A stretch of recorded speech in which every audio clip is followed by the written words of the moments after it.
Break के बाद एक बार फिर से आपका स्वागत है और बढ़ते हैं आगे। और आखिरकार उस दिन का इंतजार अब खत्म हुआ जिसका लोग इंतजार कर रहे थे। 2 फेजेस में बिहार विधानसभा के चुनाव होने हैं। हमारे साथ आशुतोष जी जुड़े हुए हैं, उनसे ही जानते हैं। आशुतोष जी, 2 चरणों में 2 बार चुनाव होने हैं, यानी कि 121 सीट, 122 सीट, लेकिन अब तक किसी भी गठबंधन में सीट शेयरिंग का फॉर्मूला तय नहीं हो पाया है। अब ऐसे में मुश्किलें बढ़ने वाली, क्योंकि केवल 1 महीना का समय है और 6 नवंबर को पहले चरण में वोटिंग्स होने हैं। अब तक क्यों नहीं ये फॉर्मूले बैठ पा रहे? आखिरकार वजह क्या बताई जा रही है? देखिए, वजह साफ है। सारे जितने भी छोटे दल हैं खास तौर पर, वो ज़्यादा से ज़्यादा सीटें झटकना चाहते हैं। सबकी कोशिश है कि इस बार पिछली बार की तरह गलती ना हो, उतनी सीटों पर नहीं मानना है। चूँकि छोटे दल के पास खोने के लिए बहुत ज़्यादा कुछ नहीं है, पाने के लिए बहुत कुछ है, खोने के लिए नहीं है। तो छोटे दल ये चाहते हैं कि कुछ सीटें बढ़ जाएगी तो उनके भी कार्यकर्ता हैं जो चुनाव लड़ना चाहते हैं, सबको खुश करना होता है, तो वही कवायद है। और एक तो बड़ी बात यह है, कांग्रेस की तरफ से आज ये बयान आया है कि सीट शेयरिंग में विलंब इसलिए हो रहा है चूँकि एनडीए में शामिल छोटे दल जो हैं उनसे भी वार्ता चल रही है, यानी कि पाला बदल का भी प्रयास चल रहा है। कोशिश चल रही है कि महागठबंधन में शामिल जो दल हैं उनमें से एक आध दल को खींचा जाए, या वो लोग इंटरेस्ट जता रहे हैं जहां उनकी बात नहीं बन पा रही है वहां पर, और एनडीए में जो शामिल दल हैं उनसे महागठबंधन वाले अप्रोच कर रहे हैं जो वहां पर बात नहीं बन पा रही है। आपको याद होगा कि 2020 में अंतिम वक्त में प्रेस कॉन्फ्रेंस से उठ करके मुकेश सहनी एनडीए के पास चले गए थे, और तब बीजेपी ने अपने कोटे से 11 सीटें दी थी उनको चुनाव लड़ने के लिए। बेशक उम्मीदवार बीजेपी के ज़्यादातर थे, और यही वजह है कि जब यूपी में मुकेश सहनी ने चुनाव लड़ना शुरू किया या फिर कोशिश की, तो फिर जो भी जीते हुए कैंडिडेट थे चारों विधायकों को बीजेपी ने तोड़ लिया। तो ये कोशिश चल रही है अभी भी अंतिम समय में। देखिए, 10 तारीख से तो नामांकन मतलब अधिसूचना जारी हो, नामांकन की प्रक्रिया शुरू हो रही है, 7 दिन हैं, तो अंतिम समय तक भी आपको याद होगा लोकसभा चुनाव में ठीक अंतिम समय में, यानी कई बार नामांकन की तिथि खत्म होने वाली थी, उस समय तक अनाउंसमेंट हुआ, उम्मीदवार का चयन हुआ और उन्होंने आनंद फानंद में नामांकन किया। तो यहाँ भी जो परिस्थितियाँ दिख रही है उसी ओर जाती हुई दिख रही है कि अभी भी, चूँकि अभी भी मेरी जानकारी ये है कि अभी भी दोनों गठबंधनों में, दोनों बड़े गठबंधन जो है एनडीए हो या महागठबंधन हो, उसमें कई ऐसी सीटें हैं जहाँ पर पेच फंसा हुआ है। बिल्कुल हमारे साथ बने रहे आप। और एक बड़ी खबर हम आपको बताते चले। अब तेजस्वी यादव ने चुनाव का ऐलान होते ही तेजस्वी यादव ने एक पोस्ट किया है। उन्होंने लिखा है कि बिहार परिवर्तन के लिए वोट करने वाला है। उन्होंने अपने पोस्ट में साफ लिखा है कि इस बार बिहार परिवर्तन के लिए वोट करेगा। बेरोजगारी को खत्म करने के लिए युवा इस बार वोट करने वाले हैं। बेहतर, विकसित और नया बिहार बनाएंगे। लगातार बदलाव के जो सुर है उस चीज को लेकर तेजस्वी यादव पोस्ट में कहते आए हैं। और एक बार फिर से उन्होंने कहा है कि इस बार बिहार की जनता बदलाव के लिए वोट करेगी, इस बार बेरोजगारी के लिए वोट करेगी। और त्रस्त हो चुकी है ये सरकार नीतीश सरकार से, और इस साल बिहार परिवर्तन के लिए वोट करने वाला है। एक बहुत बड़ा बयान माना जा रहा है इसे कि इस बार जैसे ही चुनाव का ऐलान हुआ, चुनाव के ऐलान होते ही तेजस्वी यादव ने पोस्ट कर बता दिया कि इस बार बिहार की जनता बदलाव के लिए वोट करेगी, परिवर्तन के लिए वोट करेगी, और इस बार उन्हें युवा चेहरा चाहिए। और उन्होंने साफ तौर पर कहा है कि बिहार चुनाव में इस बार जनता बदलाव के लिए और परिवर्तन के लिए वोट करने वाली है। उन्होंने कहा है कि साफ तौर पर परिवर्तन इस बार के चुनाव में देखने को मिलेगा, और बेरोजगारी के लिए इस बार युवा हमारे साथ है। बेरोजगारी दर बढ़ न जाए, और इस वजह से युवा हमारे साथ है, और इस बार वोट हमें मिलने वाला है, यानी कि इंडिया गठबंधन को। हमारे साथ आशुतोष जी लगातार बने हुए। आशुतोष जी, तेजस्वी यादव ने एक पोस्ट किया है और लिखा है कि इस बार परिवर्तन के लिए जो है युवा इस बार वोट करने वाली है। अब तक उनके जितने भी पोस्ट थे वो माने जा रहे थे कि ठीक है इस बार बदलाव, क्योंकि उन्हें भी वोट चाहिए, उन्हें भी लेकिन जैसे ही चुनाव का ऐलान होता है उनका एक और पोस्ट आता है कि इस बार परिवर्तन तो होकर रहेगा। मुझे लगता है कि जो युवा के बारे में बता रहे हैं, चुनाव आयोग की तरफ से जो घोषणा हुई है, ध्यान आपने दिया होगा, 14 लाख फर्स्ट टाइम वोटर्स हैं, 14 लाख मतदाता हैं जो पहली दफ़ा वोट डालेंगे बिहार में। और 2020 में जब परिणाम आया था 1,57,00,000 के आसपास एनडीए के पास वोटर थे और 125 सीटें एनडीए जीत के आया था और 110 सीटों पर महागठबंधन सिमट गया था। 7 सीटों पर निर्दलीय और बाकी दलों ने चुनाव जीता था। महज 12,000 वोटों के अंतर से तेजस्वी यादव 2020 में मुख्यमंत्री बनते बनते रह गए थे। वही 12,000 वोट उनको गेन करना है, ऐसा उनको लगता है। हालांकि 2020 की परिस्थितियां कुछ और थी, 2025 में आज की परिस्थितियां बिल्कुल इतर है, बिल्कुल अलग है। 2020 में चिराग पासवान ने जेडीयू को हराने के लिए अपने उम्मीदवार उतारे थे। इस बार चिराग पासवान एनडीए के फोल्डर में है, एनडीए के साथ में है। उपेंद्र कुशवाहा पिछली बार अलग चुनाव लड़ा था, उन्होंने आरएलएसपी उनकी पार्टी हुआ करती थी, एआईएमआईएम से गठबंधन था, बसपा भी उस गठबंधन में थी, तब उन्होंने चुनाव लड़ा था और हर जगह इस गठबंधन को भी 5,000, 7,000, 8,000, 10,000 जैसे जैसे उम्मीदवार थे वोट आया था। तो जी हमारे साथ बने रहे, क्योंकि हमारे साथ हम के राष्ट्रीय अध्यक्ष और मौजूदा बिहार सरकार में मंत्री संतोष सुमन जी हमारे साथ फोन लाइन पर जुड़े हुए हैं। सबसे पहले संतोष जी, आपका बहुत बहुत स्वागत है कशिश न्यूज में। जी बहुत धन्यवाद आपको। संतोष जी, सबसे पहले तो ये जानना चाहेंगे कि 2 चरणों में इस बार चुनाव होने वाला है, इसको लेकर आप लोगों के क्या रिएक्शन है, आप लोग क्या कहना चाहेंगे? नहीं, अच्छा है। मैं आपके माध्यम से चुनाव आयोग को धन्यवाद देना चाहता हूं कि जिस तरह से उन्होंने सारी प्रक्रिया को शांतिपूर्वक पूरा किया और जो लोगों में विपक्ष के द्वारा फैलाया गया था उस तरह को सारी चीजों पर विराम लगा है। और हम समझते हैं जितने शांति से उन्होंने किया, निष्पक्ष तरीके से किया, चुनाव भी उसी निष्पक्षता के साथ होगी और एनडीए की जीत होगी। एक और सवाल आपसे जानना चाहेंगे इसका जवाब, कि अभी तक सीट शेयरिंग पर बात नहीं बनी है, अभी तक एक भी सीट को लेकर ऐलान नहीं किया गया है कि इस पर बीजेपी चुनाव लड़ेगी या फिर अन्य दल चुनाव लड़ेंगे।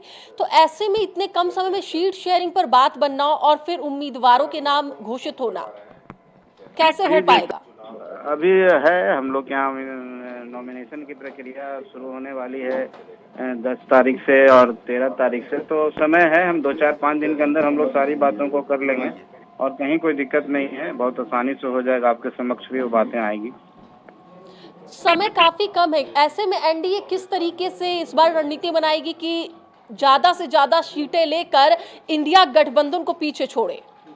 देखिए, एनडीए हमेशा काम कर रहा है, 5 साल से काम कर रहा है। हमारे माननीय मुख्यमंत्री जी और माननीय प्रधानमंत्री जी राज्य के लिए बहुत सारे काम किए हैं और हम लोग लगातार जनता के जनसंपर्क में हैं। और विधानसभा वाइज सम्मेलन हो, जिला वाइज सम्मेलन हो, हम लोग ग्राउंड पर हैं और पांचों दल एक साथ मिल करके काम कर रहे हैं। इसलिए हम लोग को सोचना नहीं, हम लोग का जनसंपर्क लगातार चल रहा है, काम भी कर रहे हैं और जनसंपर्क भी कर रहे हैं। जनता का विश्वास भी है और हमारे पास विजन है, नेता हैं, इसलिए हमारी तैयारी पूरी है और हम लोग स्वागत करते हैं। चुनाव में हम लोग जनता का विश्वास जीतने की कोशिश करेंगे और आने वाला जो 14 तारीख होगा उस दिन काउंटिंग होगा, एनडीए की प्रचंड जीत होगी। हम की ओर से 16 सीटों की मांग की जा रही है संतोष जी, तो क्या लग रहा है इस पर बात बन रही है?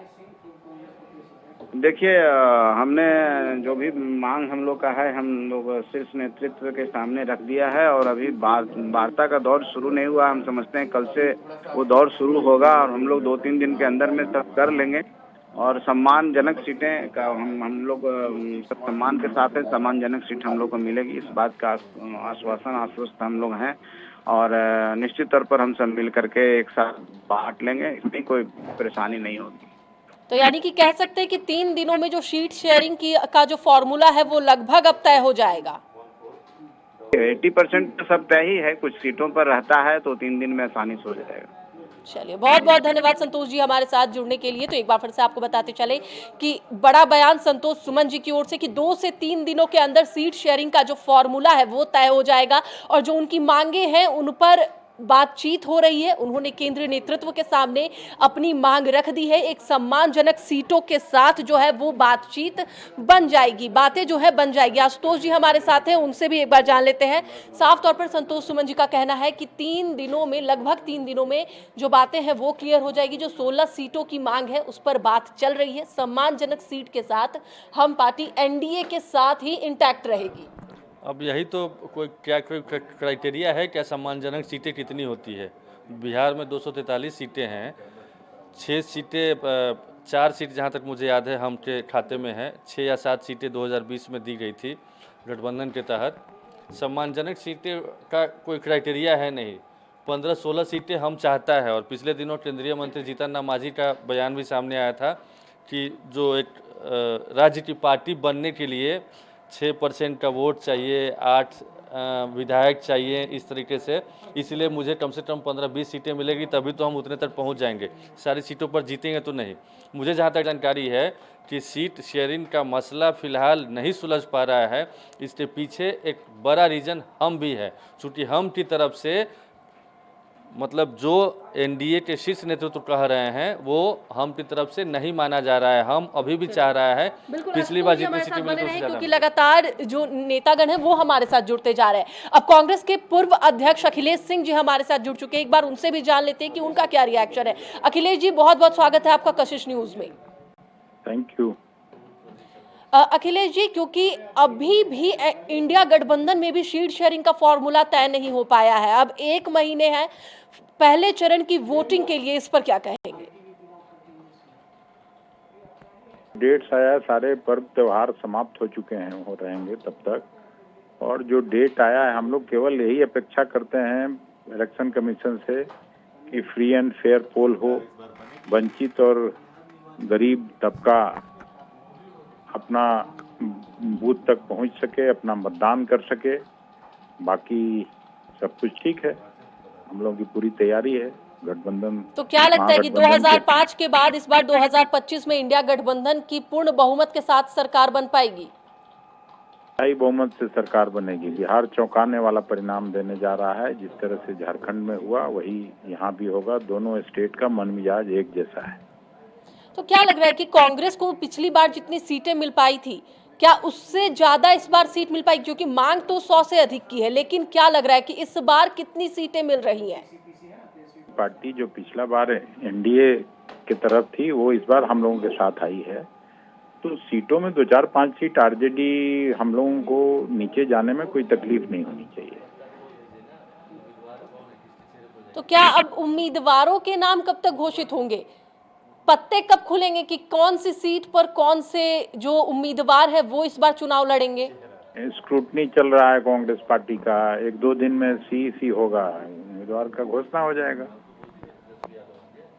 तो अब एक और आखिरी सवाल आपसे जानना चाहूंगी कि अब इंडिया गठबंधन की ओर से मुख्यमंत्री का चेहरा कौन है? 1 महीना बाकी है अब वोटिंग होने में, कौन है इस बार मुख्यमंत्री का चेहरा इंडिया गठबंधन का?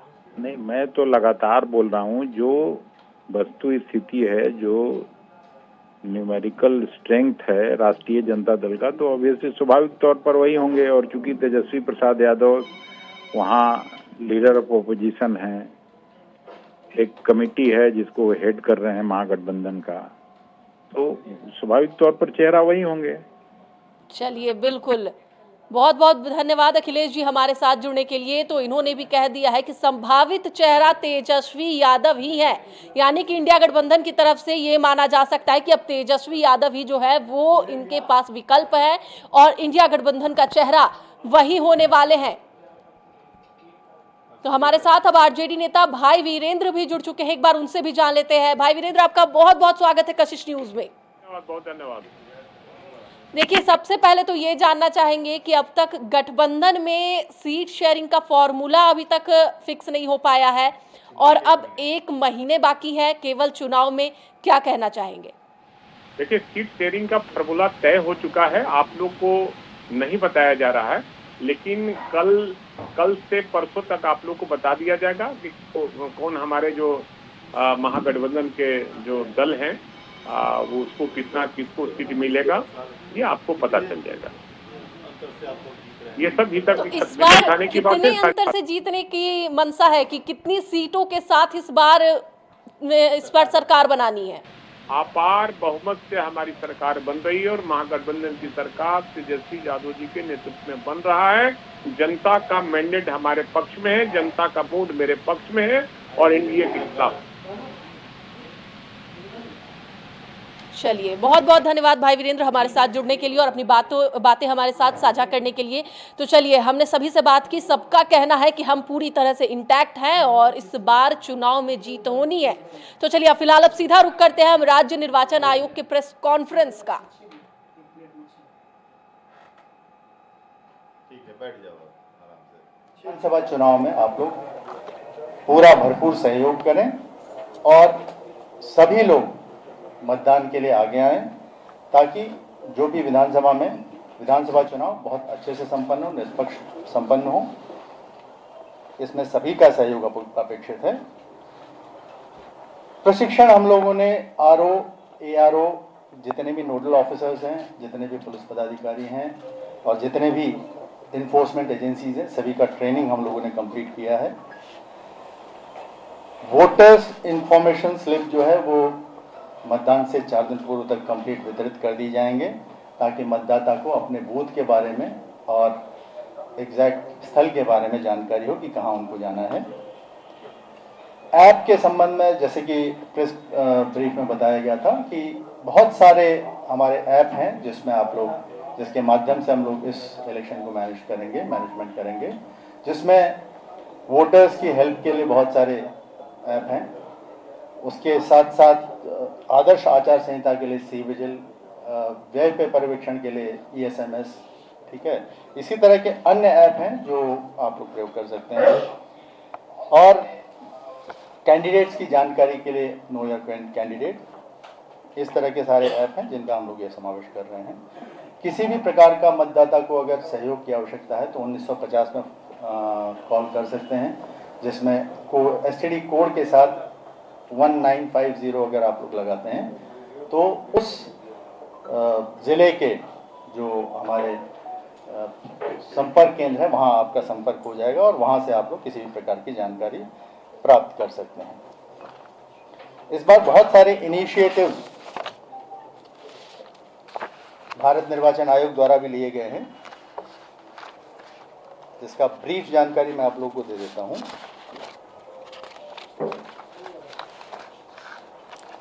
%100% वोट वेबकास्टिंग इस बार पहली बार होने जा रहा है, ये फर्स्ट टाइम है। रियल टाइम वोटर टर्नआउट का भी अपडेट एक ऐप के माध्यम से होगा। डिजिटल इंडेक्स कार्ड होगा। मिसमैच के लिए मैंडेटरी वीवीपैट काउंट होगा। मोबाइल डिपॉजिट की फैसिलिटी होगी सारे मतदान केंद्रों के बाहर। पोलिंग स्टेशन में कितने 1200 से अधिक मतदाता नहीं होंगे, ये हम लोग इंश्योर कराएंगे।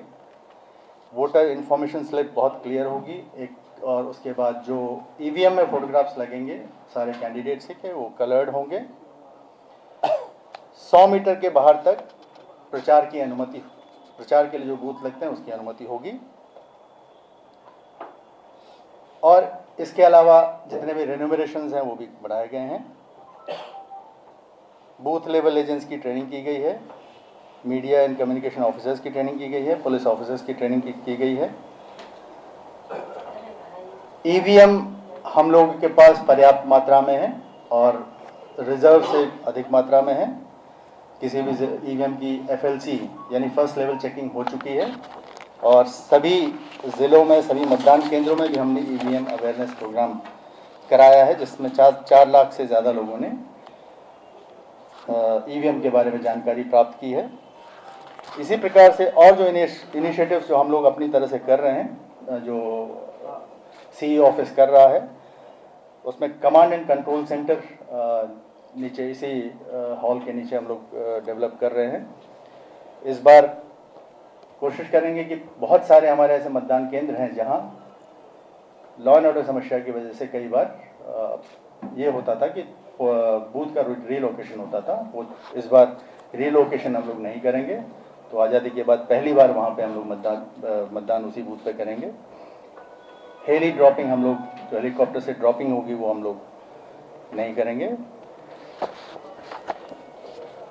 ट्रेनिंग वीडियोस हम लोगों ने बहुत ज़्यादा डेवलप किए हैं, जिसके माध्यम से हम लोग ट्रेनिंग सारे डिस्ट्रिक्ट में पोलिंग पर्सनल्स का करा रहे हैं।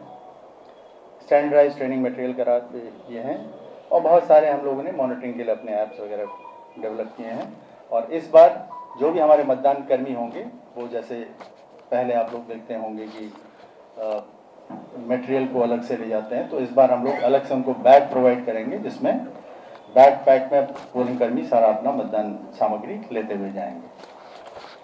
तो ये कुछ नए इनिशिएटिव्स हैं और तैयारी हम लोगों की पूरी है। समीक्षा जब हुई थी उसमें भी कंप्लीट तैयारी थी, और जो मैंडेटरी जो अभी जैसे काउंटिंग की ट्रेनिंग है या मतदान कर्मियों की फर्स्ट सेकंड थर्ड ट्रेनिंग है, और अन्य प्रकार की जो इलेक्शन से थोड़े दिन पूर्व तैयारी की जाती है, उसको छोड़कर लगभग हमारी सारी तैयारियां हैं। मॉडल कोड ऑफ कंडक्ट अभी हम लोग का आज अभी से चालू हो जाएगा, तो उसका 72 आवर्स का जो SOP है वो भी शुरू हो जाएगा, और हमारा CE-Vigil ऐप भी रेडी है, और व्यय के संबंध में जो अनुश्रवण के लिए ESMS ऐप है वो भी हमारा चालू हो गया है, और उससे हम लोग रेगुलरली अब रिपोर्ट भी लेना शुरू कर देंगे, और सभी इन्फोर्समेंट एजेंसियां भी आज से कल से काम पे लग जाएंगी। तो सभी से अनुरोध है कि कृपया आप लोग अपना नाम मतदाता सूची में जरूर चेक कीजिए, और साथ साथ मतदान के दिन जरूर मतदान करने आइए, और भयमुक्त होके निष्पक्ष रूप से मतदान कीजिए, और अपने आसपास जितने भी लोग हैं सभी को आप लोग मतदान के लिए जरूर प्रेरित कीजिएगा। धन्यवाद। सर वो लिस्ट दिखा दिए हाँ, दिखाते हुए सब। तो देखिए, अब चुनाव आयोग ने बता दिया है कि 2 चरणों में चुनाव होना है। राज्य निर्वाचन आयोग की ओर से भी प्रेस वार्ता में सभी तरह की जानकारियां दे दी गई है। तो चलिए बढ़ते आगे, और एक बड़ी खबर हम आपको हाजीपुर से बता दें, जहां पर आचार संहिता लागू होने के साथ ही जो बैनर पोस्टर से वो हटाए जा रहे हैं। हाजीपुर में आचार संहिता लगने के बाद से ही एक्शन जो है वो देखने को मिल रहा है। पोस्टर बैनर को हटाने का जो काम है वो शुरू हो चुका है, क्योंकि जैसे ही चुनाव का ऐलान होता है उसके बाद से आचार संहिता लग जाती है, और अब आचार संहिता लग चुकी है, जिसके बाद मैजिस्ट्रेट की मौजूदगी में सभी बैनर पोस्टर को हटाया जा रहा है।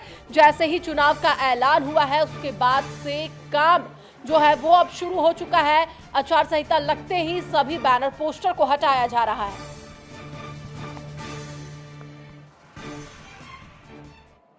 आप लोग जानते हैं मॉडल कोड ऑफ कंडक्ट ले जाता है, तो जितने भी बैनर पोस्टर वगैरह होते हैं उसको नियमतः उतारा जाता है। उसकी कार्रवाई की जा रही है। जो फर्स्ट पेज का जो 24 घंटे के अंदर जो कार्रवाई की जानी होती है उसको करवाया जा रहा है नगर परिषद हाजीपुर। तो चलिए, 2 चरणों में बिहार विधानसभा का चुनाव होना है। 6 नवंबर और 11 नवंबर को वोटिंग होगी, और 14 नवंबर को सरकार किसकी बनेगी इसका ऐलान हो जाएगा। तो फिलहाल हमें दीजिए इजाजत। आज के न्यूज़ रूम लाइव में बस इतना ही। बने रहिए कशिश न्यूज़ के साथ। नमस्कार।